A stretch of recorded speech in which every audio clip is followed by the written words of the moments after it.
Hello everyone, and welcome back to another Star Wars figure review. I know what you're thinking. It's been a minute. And it's been a lot more than a minute, ladies and gentlemen. Today's date is, I believe, June 22nd of 2018.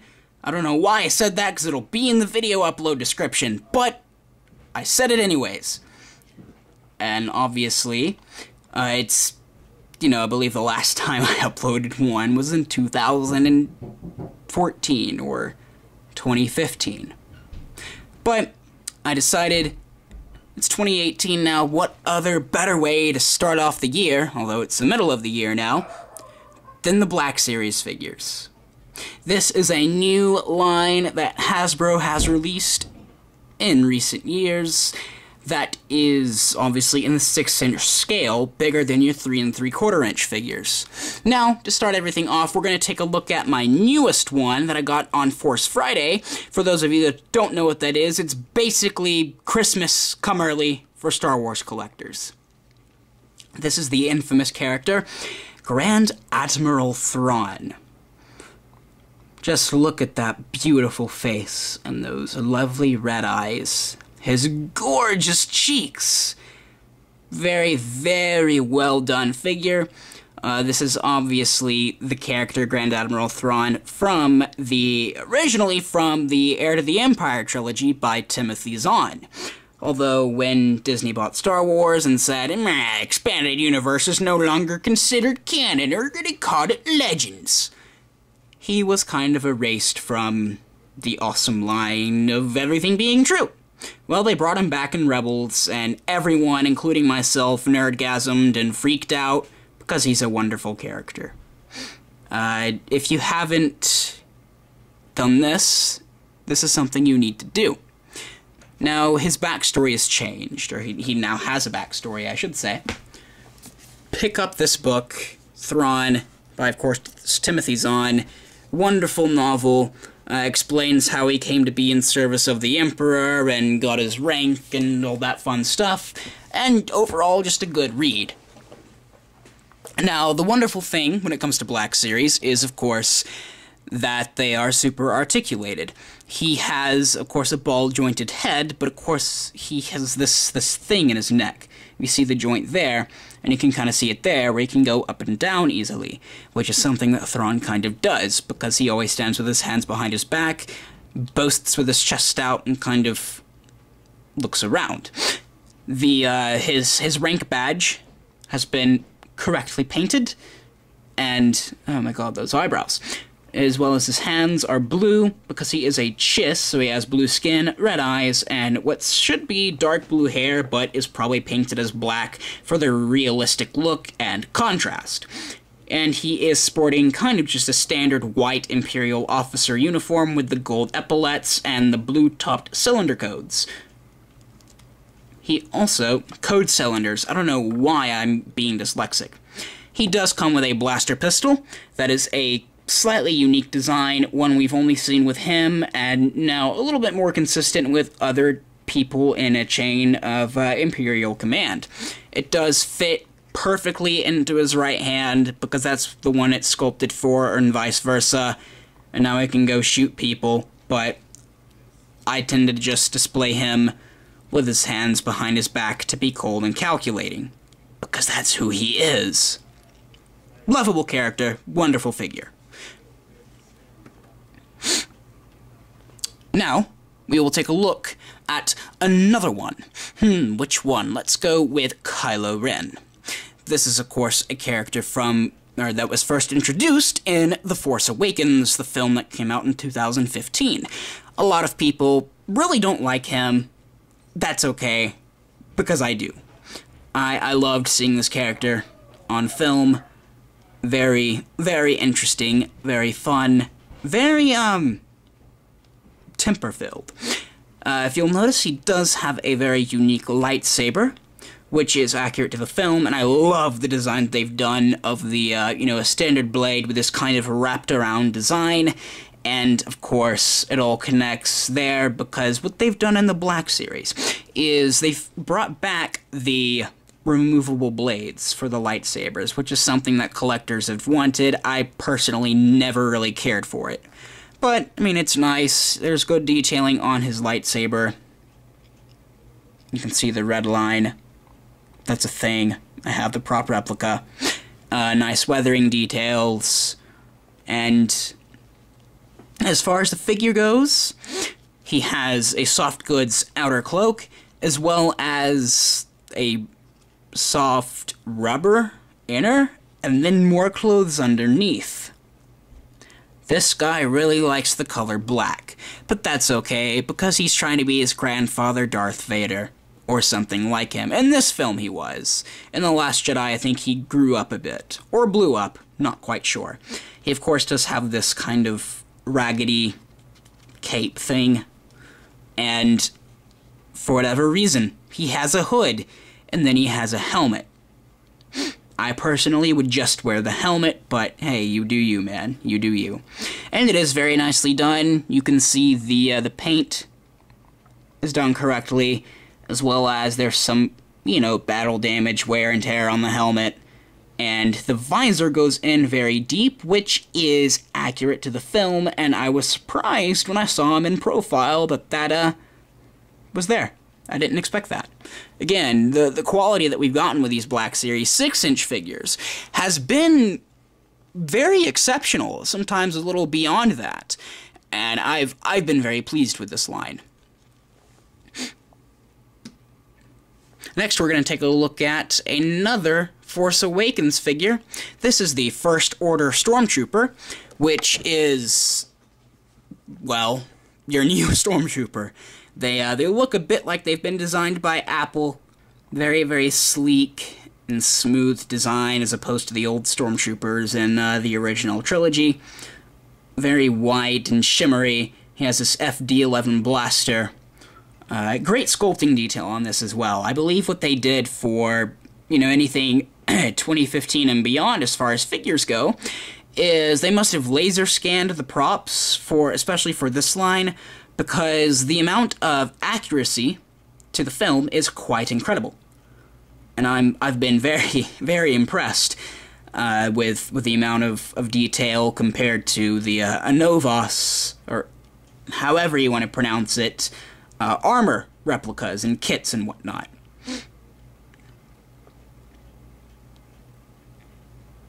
Just a very, very cool design. I love the new Stormtroopers. However, Sand Troopers will still be my favorite from the OT.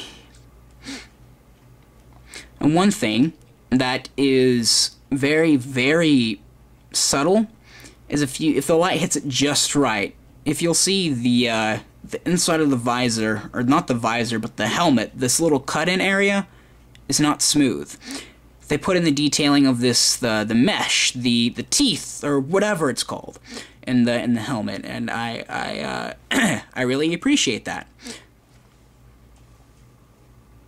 We're gonna move on now to Kylo Ren's daddy, good old Captain Solo. Also, Hasbro has put holes in the, you know, peg holes in the bottom of their feet, but has yet to release any stands. Go figure. This was the first one I purchased.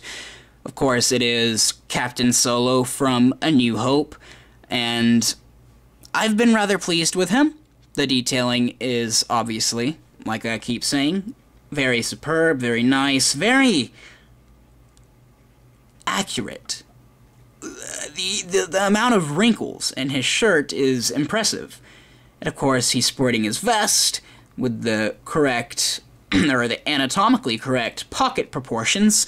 That is an issue, as I own a replica jacket from Empire myself. I have seen some of the pockets that are just atrocious. He is sporting his DL-44 blaster pistol, as he should be, and his wonderful haircut. His blue pants or trousers with the red Corellian blood stripe, very shiny black boots, and of course his holster with some blue painted detailing, which is nice, droid collar, and so on and so forth. Now, what I do love about this figure is that this is indeed removable. The Black Series tends to do a lot with their accessories and detail. I don't have many of the ones that do, but, well, let's just say you're not missing out. Because what you can do is you can take out his hands and take off his belt. He has been included with an extra set of hands. These are, of course, his flight gloves that he uses for piloting the Falcon for a short time in A New Hope, or for working on it. And, again, very cool for them to include these. They didn't have to, but Hasbro chose to. In addition to that, you also get his little Death Star Escape Stormtrooper belt with a holster and Blastech E11 blaster rifle, which is just a standard black Stormtrooper rifle, but it was, you know, I wasn't expecting this much from Hasbro. Obviously, you just put that on him, and then you have, you know, 2 figures, no, really 3 figures in one. If only he also came with this set of Stormtrooper armor, which they did release a separate figure of that. I just don't have it. Next, we will, take a look at his lover, who is Kylo Ren's mom, Princess Leia. I know what you're gonna say. Nick, you've picked up another Slave Leia. Yeah, I did, because this is the only one I wanted. I'm a teenage boy. I'm sorry. Anyways, it's not that bad of a figure. I do love the sculpt work and detail, especially in her, you know, her midsection and her abs are sculpted quite nicely. She is sporting the all-famous green and gold bikini, as she should be, and a chain, which is removable just if you pop off her head. Now, if you look at the top half of her body is fantastic. Nicely done with the bracelet, the arm bracelet, the headdress, earrings, straps in the back. However, when you look down, her legs look a little out of proportion. I will even, in tradition, lift up the loincloth skirt thing, and if you'll notice, the thigh gap is just, it's a bit much. But that should not take away from the fact that this is a well-put-together figure, and it's always hard to get, you know, women's hips just right, especially with a ball hinge joint rather than a swivel waist, or swivel hips, I should say. And so I'm, you know, I understand where they were coming from, but there is some nice definition and toning in the legs that are done. She does look a little strange with joints just there, but a nice figure, and definitely one you should pick up if you get the Jabba the Hutt figure as well. She just completes the look. She also comes with a Gamorrean guard staff, but she also came with another weapon. Like I said, the Black Series figures love them some accessories. Are you going to stand up? She's probably not going to stand up. This is an issue I have. Again, Hasbro, please give us stands. I don't want to have to get them from NECA or Mattel, whoever sells them and makes the Ghostbusters figures, which I'll be doing a review on later. There you go. She came with the staff that she had in her Bounty Hunter disguise, and it has this nice, it's initially a silver, but it has little, like, specks or flakes of rust or dirt, not sure which one. But overall, it's nice that they included it. Now, we will take a look at the other Force Awakens figure I own. This is, of course, the First Order Snowtrooper, which, as you can see, is slightly reminiscent of the original Ralph McQuarrie concept art, but is, I don't know, I like it. He's got this very nice visor. Just the thin visor is what I think is slightly menacing. Again, that deep visor look. He has the kind of Darth Vader back helm, standard armor. This is very, very close to the Flamethrower Trooper, because they both do the same thing to keep heat in or out. He has a, I would not say soft goods, soft and rubbery, but a kind of hard, rubbery plastic Kama. But that's okay, because it contains detail. He just can't sit down, unless you want to take a knife and slit that down the middle. I would not recommend that. He, of course, has his backpack, as all snowtroopers need to have. And he's got legs. Those are important, ladies and gentlemen. If you don't have legs, that might be an issue. He, of course, is also sporting an FD-11 blaster rifle with a stock extension. Now, the last three figures are from a film that is known as Rogue One, a Star Wars story. There are mixed reviews on this film. Some people loved it, some people hated it. It's a movie, just chill out. This is a Scarif stormtrooper, or a shore trooper, that was only present on the planet Scarif. Very unique design to these fellows, kind of a kit bash between, as you can tell, the arms are that of a standard stormtrooper. Excuse me. Whereas his chest plate is scout trooper-like, and especially the helmet reminds me of a scout trooper helmet. He's done in this brown armor, but it's got obviously some wear and tear and sand on it from being on the shores and the beach. Nicely detailed, classic stormtrooper belt at the front, but there is a big ammo pouch and just some different little odds and ends on this guy. I really did like seeing them in the film. Also no thigh armor, which is interesting, just kind of trousers. He even has his own zipper. He's got boots, or shin armor, and then standard shoes, it looks like. Again, nice figure. Comes with a different blaster than a standard E11. It's got little things on it. But yeah, pretty cool. Too bad they all got blown up. Next figure is, of course, a Death Trooper. A lot of people were not happy with this figure, because they weren't zombies. If you've read the novel Death Troopers, you know what I mean.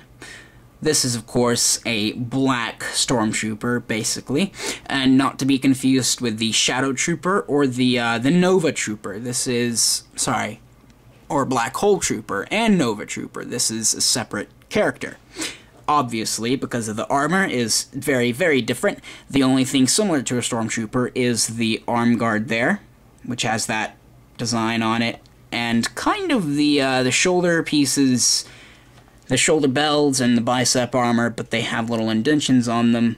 He also has his own unique blaster, which sounded very cool, as well as, you know, the midsection's different. The belt buckle looks like Darth Vader's. The chest piece is very different. He has different thigh armor, different, everything. Interesting holster. It's just a string, basically. It's still a thermal detonator, but a very big one. He still has the square on his butt, so he's a stormtrooper. Very, how do I put this? A lot of hype for this character, but a lot of disappointment. Sure, he has the very cool green visor and oxygen tubes and the little rangefinder, and they spoke weird languages, but they didn't really do anything.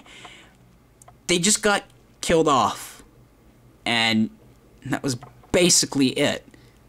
I wish that we would have seen more, but we did see a bit more in Star Wars Rebels. However, we got the, answers to what they are. They aren't I guess they're zombies, depending on if you want to believe the theories or not.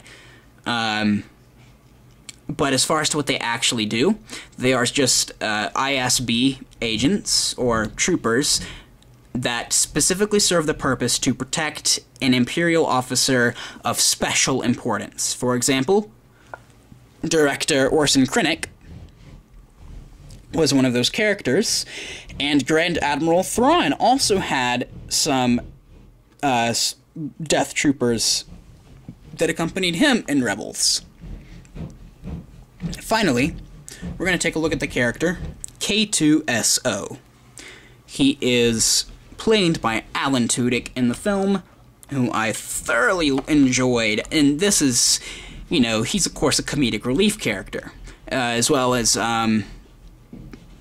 Chirrut in the film, I think anyways. But he was, you know, kind of your C-3PO stand-in type of guy, and he did a wonderful job with it. I was very, very, very disappointed when K2 got killed. But that's how you know it was a decent film, because you came to love the character. He, of course, is a security droid. He's been reprogrammed, and he's now a rebel, or he was, until he got shot several times. I love the amount of weathering on this guy. He's not clean. Very, very nice figure, and they went an extra mile.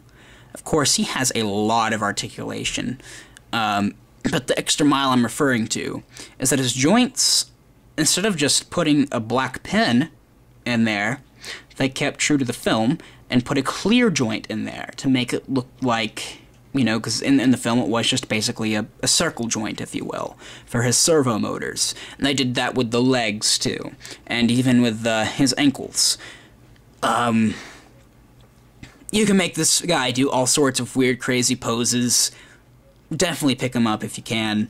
If you can't, you're missing out. You really are. The only thing I wish they gave him was a blaster. They ended up doing that in the 3 3/4 inch line for the Solo wave. But they didn't give him one in the Black Series, which is disappointing. I hope we get to see more of these droids. I really like the look of them. Now, that is my Black Series collection thus far. I do plan on picking up a few more here in the future, but I am a rising college student, so financially I'm a little tapped out. Anyways, thank you guys so much for watching. It's definitely good to be back on YouTube, and I am going to go ahead and do this kind of an outro thing. Well, more like a lack thereof. If any of you are, you know, artists or graphic designists or anything, please click links in the description. I'm gonna list my Facebook and my Instagram, and, you know, feel free to, and Snapchat, I have that too. I'm not a savage animal. Feel free to message me if you have any kind of ideas or would like a job with it. I will pay you for the design and to use it at the beginning of my videos, as well as an end card. But that is all, you know, thinking on a professional level of YouTube. That is way beyond my current needs. Right now, I'm just making these for you guys and to kind of entertain myself. I do apologize for the length of the video, but like I said, it was a lot of content to get through, but we finally did it. And as always, keep collecting, and may the Force be with you. Thank you so much. Bye-bye.